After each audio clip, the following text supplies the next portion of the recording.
আলহামদুলিল্লাহ, অবশেষে দীর্ঘ প্রতীক্ষার পর সংযুক্ত আরব আমিরাত সরকার আমাদের বাংলাদেশিদের জন্য বর্তমানে পরিসরে কিছু ভিসা তারা চালু করে দিয়েছে। ইতিমধ্যে আমাদের বাংলাদেশের একাধিক গণমাধ্যম এবং সংযুক্ত আরব আমিরাতের খালিজ টাইমেও এই তথ্যগুলি প্রকাশিত করা হয়েছে, যেখানে বলা হয়েছে যে বর্তমানে বাংলাদেশের যেই দুবাইয়ের যে দূতাবাস আছে, সংযুক্ত আরব আমিরাতের যে দূতাবাস, সেখানে প্রতিদিন 50 থেকে 100টা বা তার থেকে কিছু কম বেশি ভিজিট ভিসা বর্তমানে ইস্যু করা হচ্ছে। ভিজিট ভিসা বর্তমানে বাংলাদেশিদের জন্য চালু রয়েছে, তবে সেটা পরিসরে, একেবারে যে একদিনে হাজার হাজার লাখ লাখ বিষয়টা কিন্তু এমন না।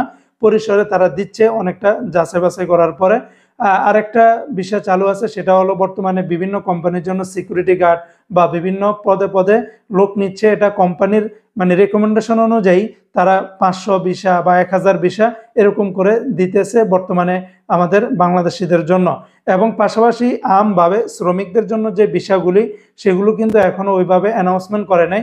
তবে আমাদের কনসুলার টিম বা আমাদের কূটনৈতিকভাবে আমরা যেটা আভাস পেয়েছি যে এই বিষয়টা নিয়ে খুব মানে দ্রুতর এটা তদবির চলতেছে। খুব শীঘ্রই ইনশাল্লাহ, যেহেতু ভিজিট ভিসাও চালু হয়েছে, অন্যান্য ক্যাটাগরির কিছু মানে পরিসরে কিছু ভিসা তারা দিচ্ছে, সেক্ষেত্রে হয়তোবা প্রবাসীদের ভিসাটাও তারা পরিসরে হোক বা অল্প হোক বা যেভাবে হোক, যাচাই বাছাইয়ের ভিত্তিতে হোক, সেটা যেন তারা খুব শীঘ্রই চালু করে দেয়। এতে করে আমাদের প্রবাসী ভাইরা বা রেমিটেন্স যোদ্ধারা বাইরে গিয়ে আমাদের দেশের জন্য আরো রেমিটেন্স মানে কালেক্ট করতে পারবে এবং আমাদের দেশের অর্থনীতি আরো বেটার হবে।